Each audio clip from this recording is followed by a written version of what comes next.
yaba yamushoboje ibyo byo byaba bihagije ariko nyine urumva nyine we byakunze nyine nge numva mw'ubwo buryo yajya dufasha mu tuntu tworoheje nyine nk'utwo yabashoboye. Sama ibyo ni ibintu byoroshye Shambyakire neza kebura nakubeshye inzara iraryana noneho ubu n'umubyeyi wonsa inzara my friend. No kuvuga ngo agakawunga tuvuge ko kabonetse. Oya ngewe urumva ngewe aka kanya ntacyo nzi nubwo cyaba gihari sinkizi kandi ngewe nabimubajije inshuro zirenze 2 yambwiye ati nta kindi n'umutima mwiza mfite no kumva ko nafasha muri dukimana yampaye niko ngiye yansubije. Baye ikaze abakunzi bacu mwese mudukurikiye ni kuri Keza TV show nk'ibisanzwe nongeye kubasuhuza kandi mbifuriza gukomeza kugira ibihe byiza mwese tubana umunsi ku munsi. Reka nizere ko mumeze neza aho muherereye mu bihugu bigiye bitandukanye ndetse n'abari mu Rwanda mwese ndabasuhuje. Baye ikaze nshimira buri umwe wese ureba ikiganiro no kuri tuba twakoze kwandika comment mu kiganiro ukatanga inama n'ibitekerezo cyangwa n'indi nyunganizo yose waba wifuza gutanga ku muntu twaganirije ndagushimira cyane. Sana nawe utarayikora kugira ngo ujye ubibona ibiganiro uko tugikizaho umunsi ku wundi kijye kikugeraho. Uyu munsi rero ndi kumwe na Mama Hirwa tugiye kuganira ndetse n'undi musore kugira ngo we muramuzi mwaramumenye ntabwo twirirwa tumuvuga. Muribuka ko ubushize Samantha twaraganiriye tubwira ko nyine ubuzima bwifashe tugira n'amahirwe rwose haza umuterankunga. Ubu turagufata nk'umuterankunga tubyihanganire nta kibazo. haza kuboneka umuntu iriya telefone ya Sama izuba rirayituritse mufata nk'umuntu uje gutanga umusanzu ku buzima bwe. Ubwo rero yavuze ko yifuza guhura na Samantha ibyo byo ndabimukorera nyine ndayimukorera ubwira ko rwose nta kibazo ubwo ari uburenganzira bwa Samantha kugira kuko nge ntago nabuze umuntu guhura n'undi kandi ntazi igisubizo cye. Samantha rero uyu musore uramuzi? Bwa mbere mubonye Shana no bwa mbere pe nkuko byumvikana ni wagutumiye kuba twongeye guhura ni kubwe yifuje ko muganira hari ibyo yifuza kukubwira. Ntiwambwiraga nakubwiraga wifuza ko muhura ubwo ndumva ko bwanjye ari we watangira umwibwira kugira ngo akumenye nanjye ntago nakuvuga. Sama nge nitwa Uwiringiyimana Jean Dodi. So nkaba nabonye ikiganiro bari bagukoresheje mbona ubuzima ubayeho numva nyine bitewe n'ubushobozi wenda naba mfite ndavuga ati uyu mubyeyi hari icyo namumarira namufasha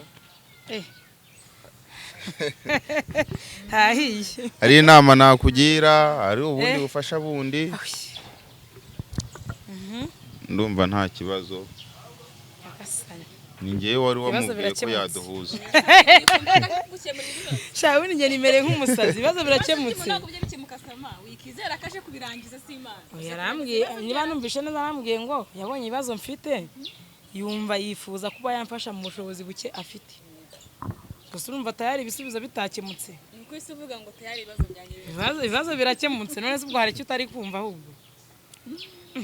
Ubwo rero ngayo nguko dore nguyu ntago ndi kubyumva pe ugitumvura mwibariza nawe nanjye nanze kubyumva. None se Jado usanzwe unzi ngewe koko cyane icyo kiganiro nyine wabonye? Sha nakubonye rwose mu kiganiro bari bagukoresheje ndavuga ati uyu mubyeyi arababaye kandi arababaje numva nyine amarangamutima yanjye ankozeho ndavuga ati reka ngane kuri televiziyo wakoreye ikiganiro mbashe guhura n'umunyamakuru wagukoresheje mubwira ko nkeneye ko duhuza hasigaye nkagufasha uko ngiye mbyifuza. None se shagiye ndumva ngize ubwo ndi guseka ariko ngizemo ubwoba.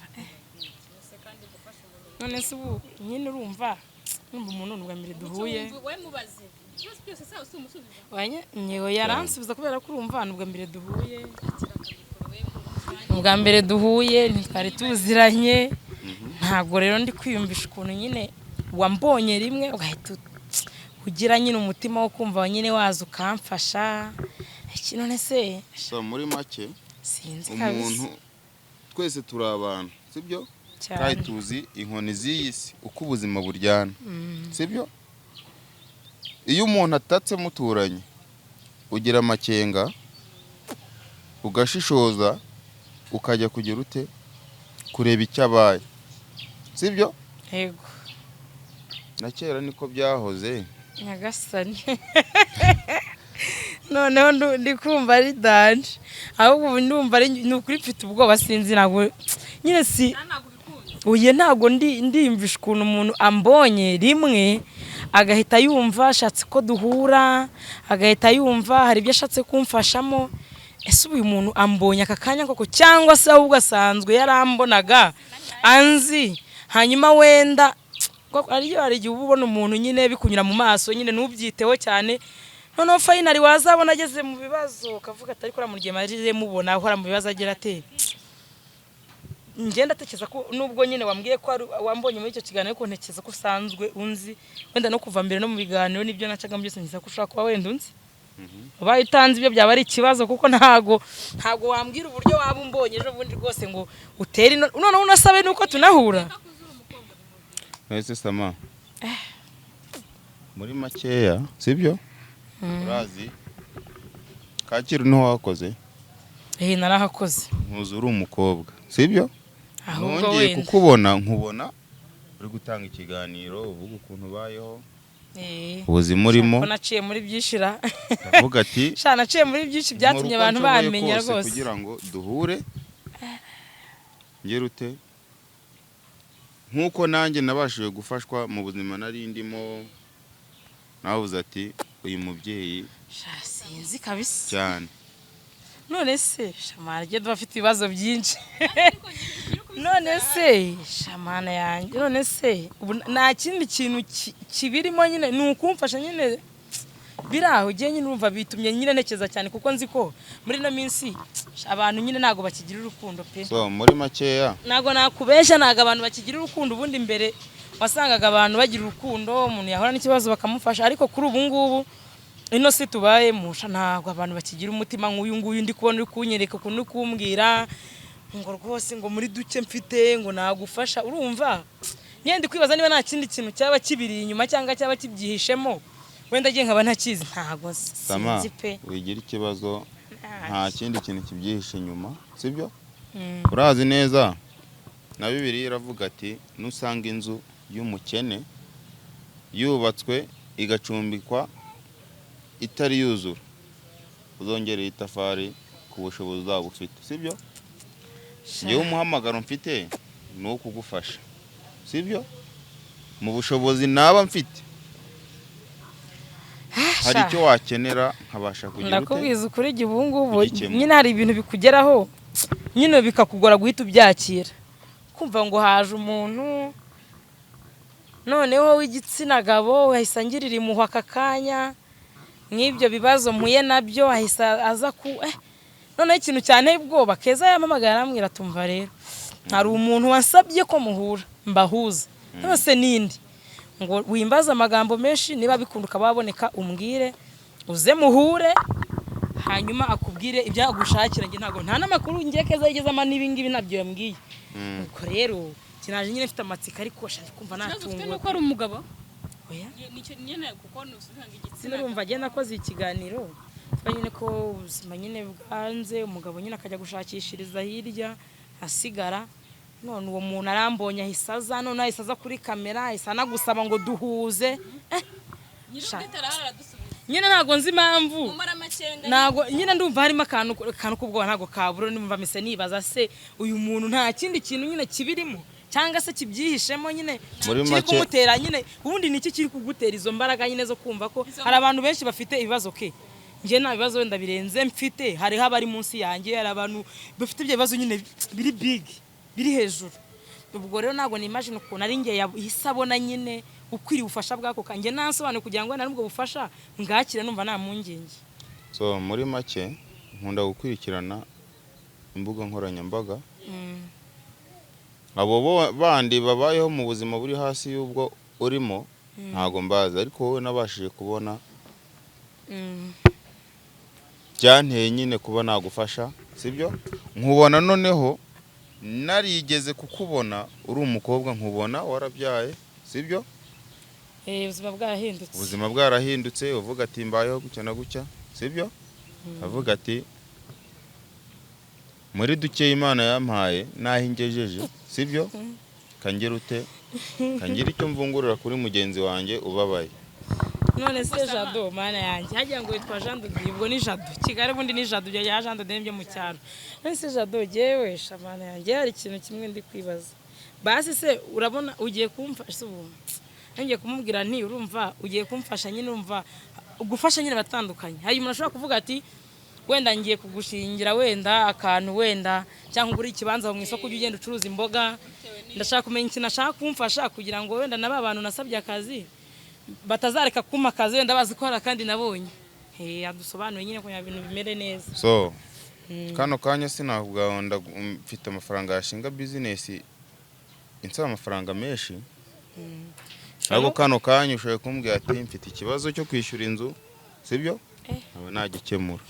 kambwira ati mfite ikibazo cyo kurya nkaba nagira ute nkaba nagikemura sibyo arambwira ati ntago navuga ngo ndakemura ikibazo kimwe kandi ntazi ibibazo byose afite ahubwo we niwe uzambwira icyo yumva kimuremereye nyine gikomeye cyane ari cyo mubanza kumukemura ahubwo Samantha nanjye nkamubaza ubyumvikana wabyemeye kagurusha byanze se cyangwa wabyemeye nta muntu nyine wanga ubufasha urumva ariko nyine yihorere ubyumvikana umufasha wabwemeye Imana nyine nizere ko nyine nta bindi bintu nyine bibiri inyuma cyangwa bibirimo nyine urabizi Katarina ufasha ibyo byose uri kumubaza nanjye ndarimubajije inshuro nyinshi nizere niye ni Marene urabizi twasereye aranda mvuga ubwo ndikankubaza ni byiza ubufasha wenda arabonetse ubwari bwo bwose nta wanga ubufasha nta utegeka ngo nkeneye umutware wawe nabona kino kiganiro akabona nyuma yaho agiye hari umuntu uje kugufasha wa mugani wawe kandi ari umugabo gutekereza ko azabifata urumva nyine nk'ubu kuvuga ngo anyishyurire inzu atabamo urumva nicyo kintu numva cyaba kiremeye kubera ko numva kwishyura inzu hari umugabo shake ni ikibazo ugakora ibindi bitari kwishyura inzu kubera ko urumva n'ubwo umugabo yagiye gushakisha nyari igihe byazaca uko bizabica amazi ajya wenda yohereza ariko se nk'ubwo abonye ntamwatse amafaranga y'inzu leta mbaza kutanye ko amafaranga y'inzu bite ninde wayishyuye ngaho mbwira kubwira umugabo ngo hari umuntu wayishyuye inde umuntu witwa Jado my friend byo utamubwira ati ni n'umudamu yafatwa bite ubwo kwishyura inzu bivemo oya se uva ngo kwishyura inzu ahubwo wenda wiwe ku giti cye afite wenda ubufasha yateganyije wenda bungana ukuntu runaka bashobora kuvuga ati rero wenda nk'uko yavuze nyine ati mu bushobozi bwanjye buke hari icyo nagufasha akavuga ati wenda ngiye icyo mbona nagufasha wenda ni ubu bubasha nawe nyine urebe ibyo ukeneye iki numva aricyo cyaba kiza kurusha ikindi ko nshobora no guhita mvuga ni wenda ibi biraka byo gufurira abantu no kwirirwa mbavomera reka mbe mbivuyemo wenda ngende ndangura utwenda mbe ntuzunguza cyangwa se niba ari naho hantu ncuruza izo nyanya nicare nzicuruze ariko nyine nibyitiriwe nyine ikintu kimwe cyo wenda ngo kwishyura inzu cyangwa guhaha cyangwa iki oya avuga ati nubu nari nakugeneye ubufasha butarengeje gutya genda ukoresha uko umva nyine wowe wareba nyine ikintu kinkwiriye cyangwa se uko wapanze sinzi ubwo nyine urambwira nyine kugira ngo turebe byari byo yagupangiye nego umuntu ategura ukwe ke umuntu ategura ukwe nyine ntawamenya ashobora kuba afite ibyo yapanze nyine ubwo niyo mpamvu ari bumbwire none se Sama okay birashoboka ko sibyo Gilbert nibyo ari hanze sibyo okay iby'inzu reka tubikuremo none wowe mbwira icyo wowe wifuza wowe ubwawe dukuyemo inzu sibyo ni hatari zifite nyirayo umutware agomba kuyishyura nk'umutware w'urugo ntago wamubwira uburyo utamwatse amafaranga y'inzu ngo mukirana nubwo yaba atayafite ke uba ugomba kuyamwaka cyane atavuga ati niba umugore wanjye nta kazi afite ntaki yambwira ko amafaranga yagiye he ubwo rero urumva agiyeho ikintu namubwira cyo urumva nyine wa mugane havuyemo iyo nzu wa mugane kugera wenda bitanabangamira n'urugo ugasanga bibaye ibindi njye ndumva yadufasha wenda mu buryo bworoheje bitewe n'ubushobozi bwe kuko sinzi uko amerewe nyine sinzi mu mufuka we mbese uko ameze njye numvaga cyane cyane ubundi ibintu by'imirire ke nibyo bintu bya mbere ubundi kuri njyewe biba bigoye kuko urumva umuntu ufite umwana noneho umwana umva ngo asigaye anarya n'iki umuntu ufite umwana ubundi ikintu cya mbere ibiryo igikoma ubwo wenda uko ashobojwe yatuguriye ako kawunga cyangwa se ako gaceri niyo byaba n'ibiro na 5 ako gafu k'igikoma cyangwa ako gasukari nyine bitewe n'uko Imana yaba yamushoboje ibyo byo byaba bihagije ariko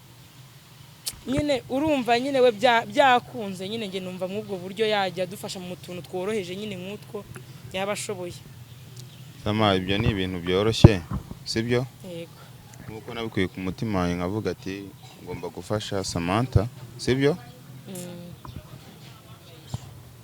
Nta kibazo cy'imirire ushobora kugira. Yenda ubwo n'abadukurikirana sibyo? Nabonye ikiganiro wari wakoze uvuga ati ndashaka akazi sibyo? Yego. Kano kanya nta bushobozi mfite bwo kuvuga ati nguhaye akazi. Ariko wowe ubwawe nanjye ubwanjye nzi neza ko nta kibazo cy'imirire uzagira sibyo? Ibindi byo turabivugana nyuma ya kamera. Ubyakira ute Sama? Shambyakire neza kebura nakubeshye inzara iraryana noneho umuntu umubyeyi wonsa inzara my friend. No kuvuga ngo agakawunga tuvuge ko kabonetse. Karambwe ngo nyuma ya kamera nyine nakuvugisha ngo murebe nyine uko mubigenza nyine. Noneho ikintu ndi kumva uze kuvugisha Gilbert buriya reka nkubwire buriya tujye twubaha abagabo hari ukuntu buri mutware nyine ugomba kumuvugisha ukareba ukuntu bisobanura mbere yuko abikubaza. Yego. Ko wenda ashobora no kuzabugwa kuri iki kiganiro ntarabimubwiye usanga yene nago bibaye neza. Ngomba kubimubwira nyine nidusoza ikiganiro ndamuhamagara mubwire. Ariko kubwanjye nanjye umusore naramubashije ndi kumwihanangiriza mubaza nti nizere ko nta kindi kibyihishe inyuma aranyemerera. Ariko se Sama ntihagira ikindi tuzasanga kibiri inyuma. Oya ngewe urumva ngewe aka kanya ntacyo nzi nubwo cyaba gihari sinkizi kandi ngewe nabimubajije inshuro zirenze 2 yambwiye ati nta kindi n'umutima mwiza mfite no kumva ko nafasha muri dukimana yampaye niko ngiye yansubije ubwo roge nta bindi numva birenze ibyo ngibyo pe. Tugiye kukwizera rero Nta kibazo. Wihangane ubumwizero. So ndamya neza ko icyo umugabo avuze abagihagazeho. Ubwo urumva ko akantu k'imirire kamaze kuboneka ako kawunga kabonetse ako gakoma kabonetse ubu muri iyi minsi ngiye kubyibuha ngiye kumererwa neza urumva kuko biri kose umugisha n'ukuri ndamushimiye. Nanjye ndabashimiye gusa nishimiye ko uyu munyamakuru yaduhuje. Yego. Ikindi nkashimira ko nawe wabyakiriye neza. Nta kibazo nuko Imana iguha umugisha pe. Rega ko abantu bafite n'umutima ni bakeya. Abantu bafite umutima wo kuvuga ati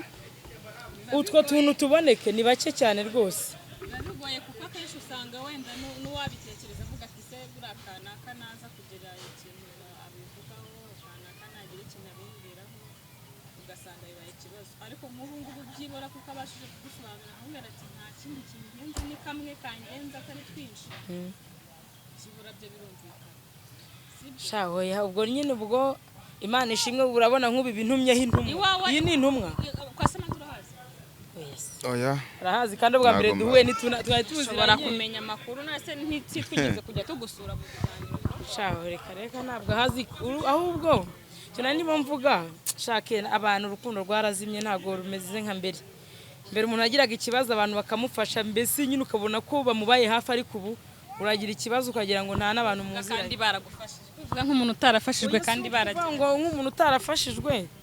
uko ngubu niba abantu barumvise ko umugabo yagiye byaranze ari ugushakisha ibintu byose twaragurishije kugira ngo tuvuze umwana nta kintu umuntu afite nta n'urampamagara by'uburanga nambwe ati hangane cyangwa gwino tunasengane ariko nk'uyu muvandimwe Imana imunyuzemo iramukoresheje atakawunga ndakagura nako gaceri nkagura nako gafuka igikoma nako gasukari nkagure basi iminsi 10 mpese ubaho namusabira umugisha nihe Jado Imana iguha umugisha rwose kandi isubizaho mukuye n'abandi ubwo ngubwo bazagenda baboneraho nyine ntacyo tuzaba mu izina rya Yesu nta muntu usenga uzakorwa n'isoni cyangwa yicwe n'inzara. Ubundi hano ni kwa kundi bavuga ngo Imana ica mu none se ubu bino byo kurya ntibiratumaze iminsi ke nubwo byaba ibiro 5 biba biri kumaza iminsi irica none se ubunge n'uyu mwana turya ibingana iki koko ntago ari byinshi je n'uyu mwana twenyine ntago ari byinshi rwose reka ndabazana umukozi muhembe iki nanjye ntakazi ngira ubwo rwose urumva rwose nk'ubu uno muntu rwose abantu mudukurikiye mu munsi abiri umugisha n'ukuri muri comment kandi ndabizi mujya mubikora neza ndabambabona mbakurikirana buriya comment mazira 5 kuri 5. Noneho ku ruhande rw'umugabo we nawe uranda kumuganiza nyine mubwire ntabwo twifuza hari ugufasha hari igihe ushobora gufasha abantu ugasanga nyuma havutse ibibazo mu muryango waje ufasha hakazamo ibindi bibazo kandi ibyo ntabwo tubyifuza rero twifuza ko nyine byaba wafasha ariko n'umutware nyuma yazanabona nyine nta kindi nyine nawe kuko nabona ukumufasha nyine niba uvuze utishere hari umuntu uri kumufasha ariko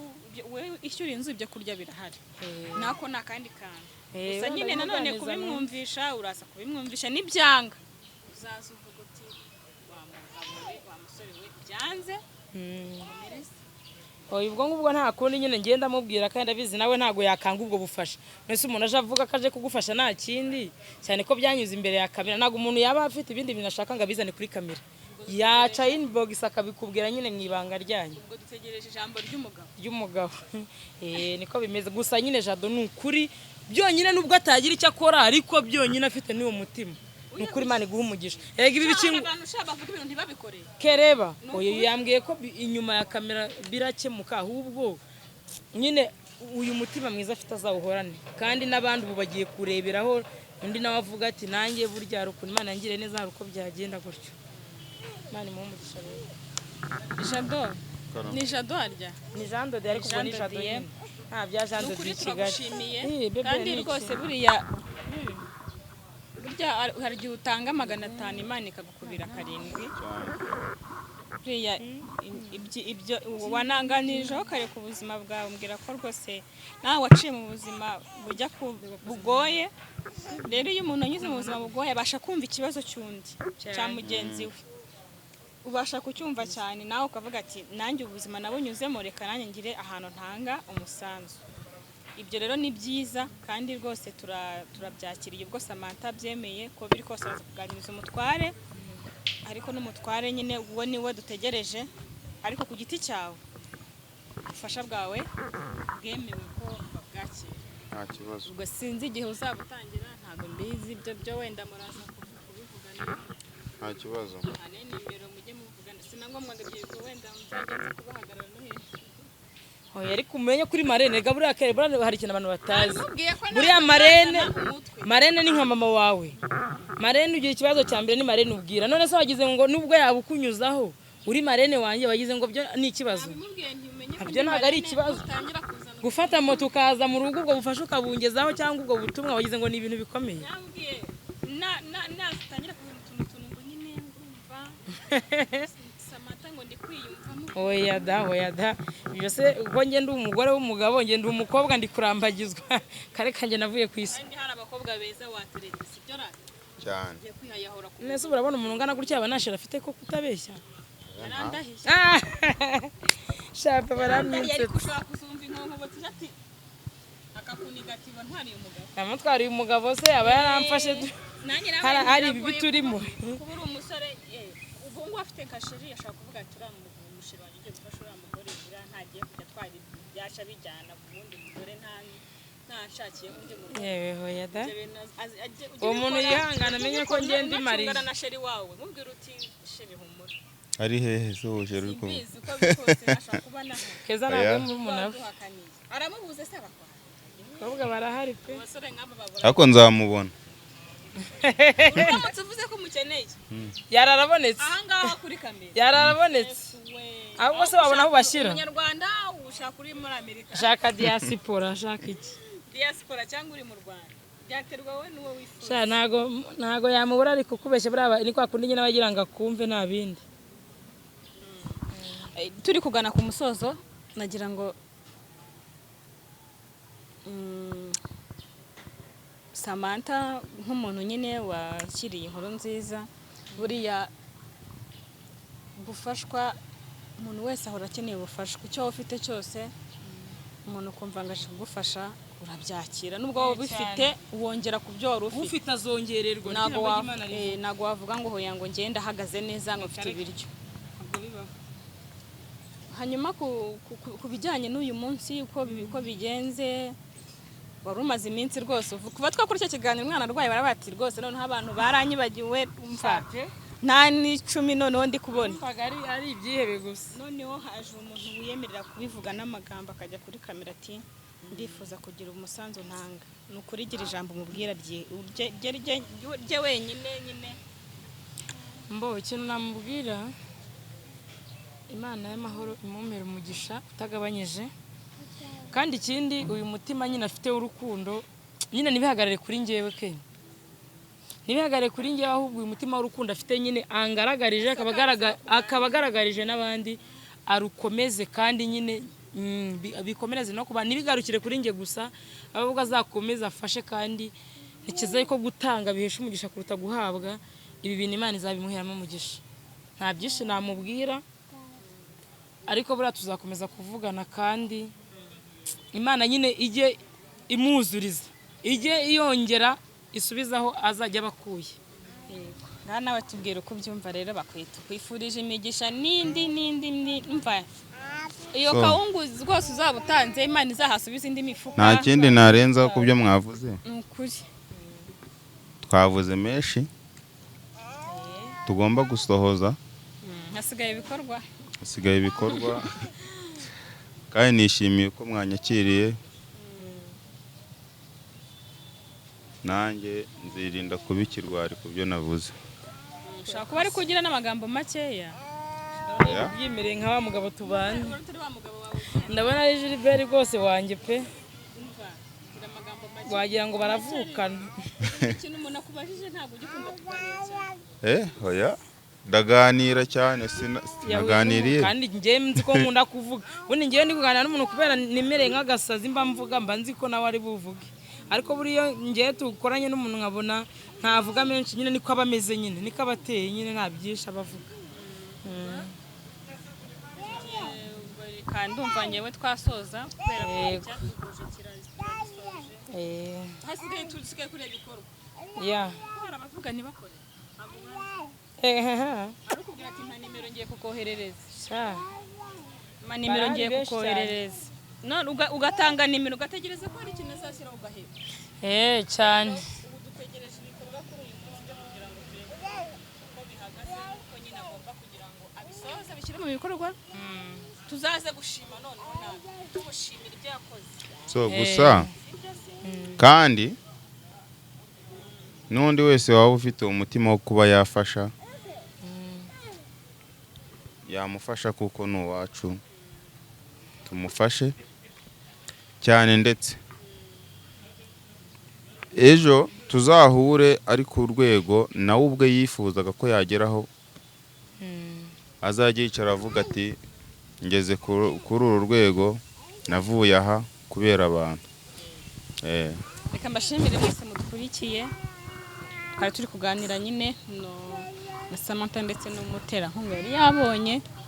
Reka twizere ko bizagenda kuko tubitekereza, kandi twese bizadushimisha koko nabikora nk'uko yabitubwiye. Tuzasubira mu kiganiro cy'ubutaha.